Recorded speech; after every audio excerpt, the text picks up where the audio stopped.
Final de temporada de A Casa do Dragão, mas que não tem muita cara de final de temporada não. Vamos conversar agora sobre o que foi o episódio A Rainha Negra. Eu não sei vocês, mas eu esperava um pouco mais de ação, né? E eu acho que o filhote lá da Rhaenyra merecia um pouquinho mais, né? E assim também como nós, eu acho que te merecia um pouquinho mais. Mas gostei do episódio, mas com algumas ressalvas. Vamos falar sobre isso agora, vem cá. Fala, meus amores, aqui é a Rafa Gomes. Estou muito feliz de estar aqui pra gente encerrar a nossa análise de série. Pois é, chegamos ao final e esta semana eu vou ler os comentários da galera que deixou comentários no vídeo de análise do 9º episódio. Mas antes da gente partir para essa análise de hoje, eu quero que você se inscreva no canal se você ainda não é inscrito, de ativar as notificações também, não se esqueça disso. E também, é claro, me acompanhar nas redes sociais, no Instagram, no @RafaGomes, e no TikTok, no @RafaGomes. Eu te espero por lá, porque lá eu já falei um pouco sobre esse final de temporada e agora a gente vai ter um papo um pouco mais completo aqui.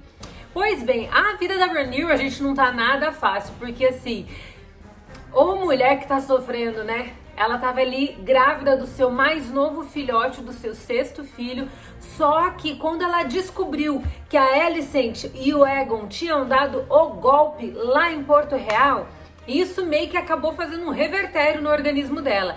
É claro que assim, para ela estar sentindo as dores do parto e para ela ter dado à luz antes do tempo, é claro que não é uma coisa que acontece simplesmente em 5 minutos. Então, é provável que a gestação dela já fosse uma espécie de gestação de risco e que é claro que com o seu emocional abalado em virtude do falecimento do seu pai e também de todo o golpe lá de Porto Real, pode ser que essa combinação tenha se tornado um coquetel molotov dentro do seu útero. Infelizmente, ela perdeu seu 6º filho em uma cena extremamente dramática, muito delicada. A atriz está de parabéns, porque eu acho que melhor do que ninguém ela conseguiu expressar a dor de você perder um filho depois de você carregá-lo por tantas semanas, né, gente? A gestação dela ainda estava muito longe de terminar, mas ainda assim é uma dor muito grande. E a gente tem um momento extremamente simbólico dela se despedindo daquela criança em um profundo estado de luto. Eu achei uma cena muito linda.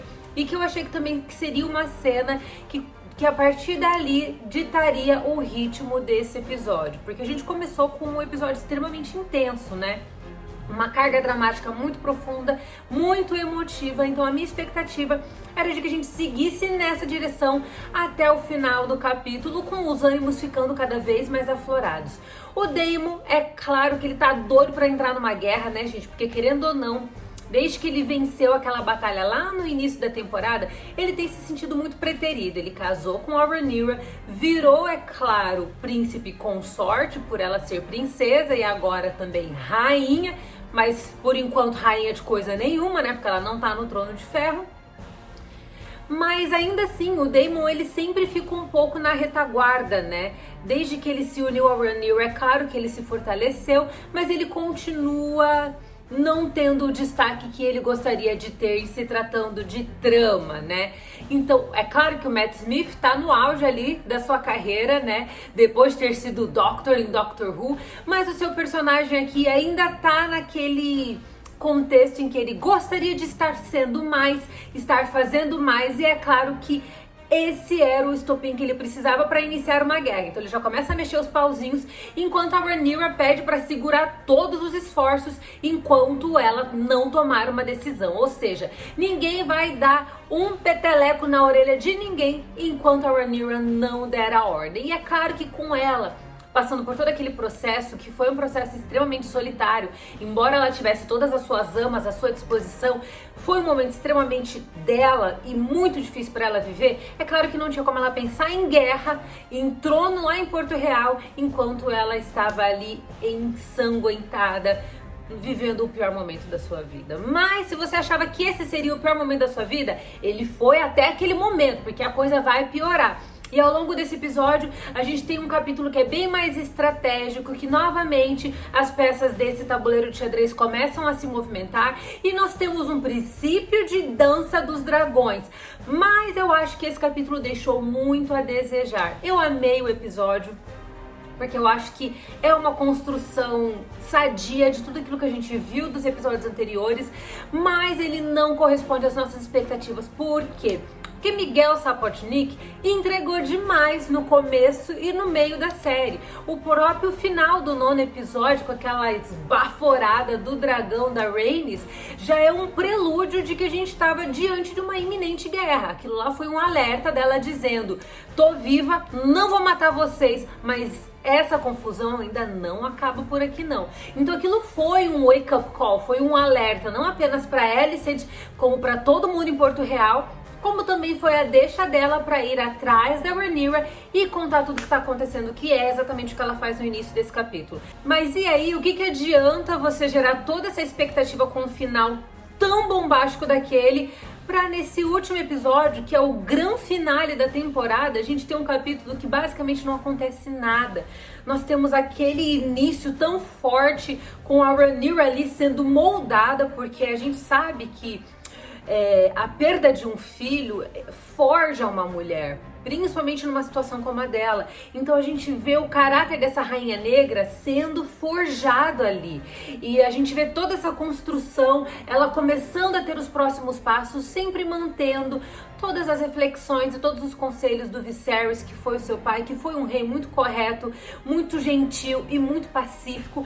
Então ela tá começando a ser forjada como uma rainha, ela é consagrada entre os seus como uma rainha, com direito a uma coroa trazida por um dos gêmeos que no episódio anterior estava atrás do Aegon. Pois bem, então a gente tem todo esse trabalho de construção de personagem que é incrível, mas quando aí Miguel Sapochnik e a sua equipe de roteiristas precisa entregar o serviço, trava.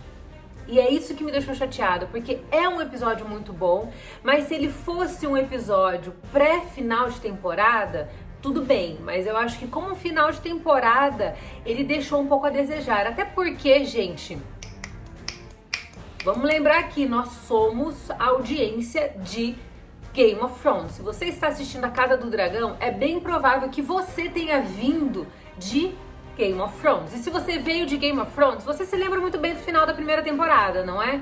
A gente teve simplesmente a morte do protagonista da série.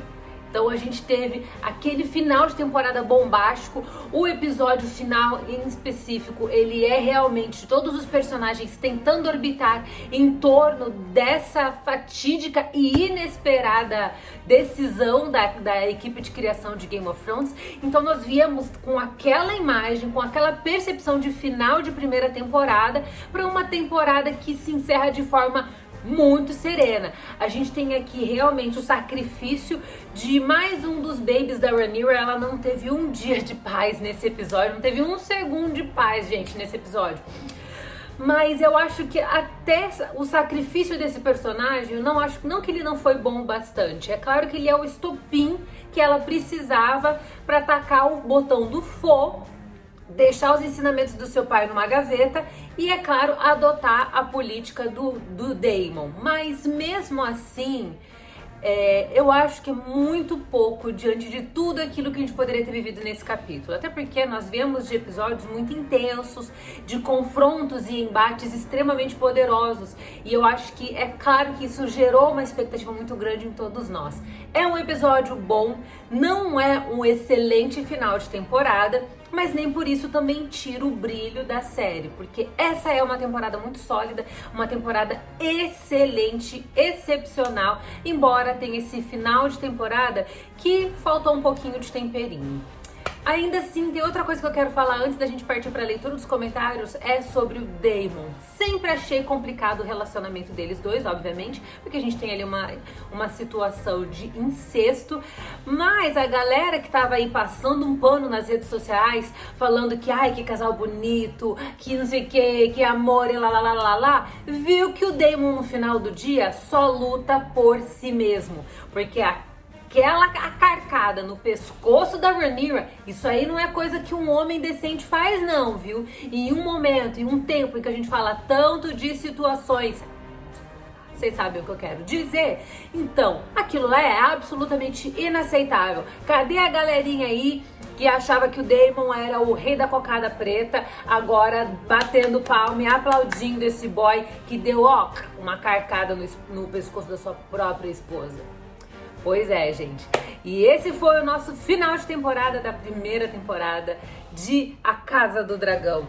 Tenho expectativas, é claro, pro futuro da série. Eu espero que, assim, a princípio nós teremos episódios novos só em 2024, mas vamos combinar que esperar até 2024, gente, do jeito que o nosso Brasil tá tão confuso, do jeito que o mundo tá tão explosivo, não sei não se eu aguento esperar até 2024 para assistir novos episódios de A Casa do Dragão, mas continuo feliz de saber que nós vivemos em um mundo onde o universo criado por George R. R. Martin continua se expandindo nas telinhas. E eu preciso falar também a respeito de que lado eu estou. Eu tava muito confusa, deixa eu arrumar meu cabelo aqui, tava muito confusa porque, assim, a Alicent, ela sempre foi aquela mulher extremamente correta, muito justa, honesta, muito inocente e pura, enquanto a Rhaenyra, desde novinha, já era um pouco mais serelepe, já, sei lá, tentava fazer umas coisinhas meio erradas, como a gente já viu aí ao longo da série, né? Mas é engraçado que, assim, os frutos de ambas as mães dizem muito sobre quem elas são, de fato, ou quem elas serão. Os filhos da Alicent são horríveis, né? A menina que é a caçula parece que sofreu lobotomia e vive em um estado de plena inércia. E os dois filhos não vale nem por um, né, gente? 2 marmanjos, um deles aí, inclusive, cometeu um crime. Então, assim, a gente tá falando de 2 marmanjos horrorosos. Em contrapartida, todos os filhos da Rhaenyra são fofinhos. Todos. Tá certo que metade deles são crianças, são bebezinhos, então não dá pra dar muita opinião.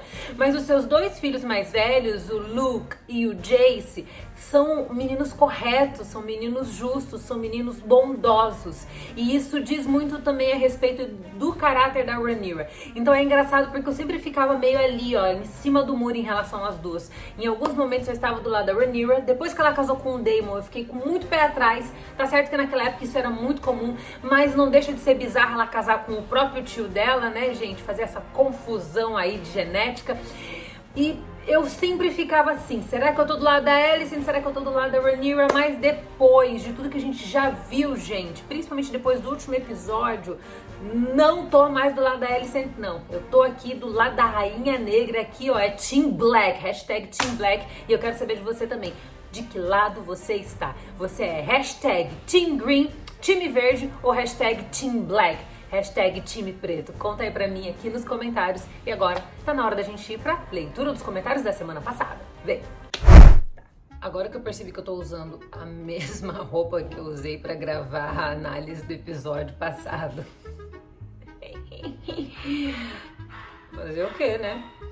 Vamos lá. Essa semana eu quero agradecer a Vânia Dias, que deixou um comentário aqui falando: Rafinha, mulher, eu tô passada com essa série. Rafa, explica pra gente que proteção é essa que o Criston Cole tem que mata pessoas importantes. Puxa a espada pro senhor comandante e nada acontece.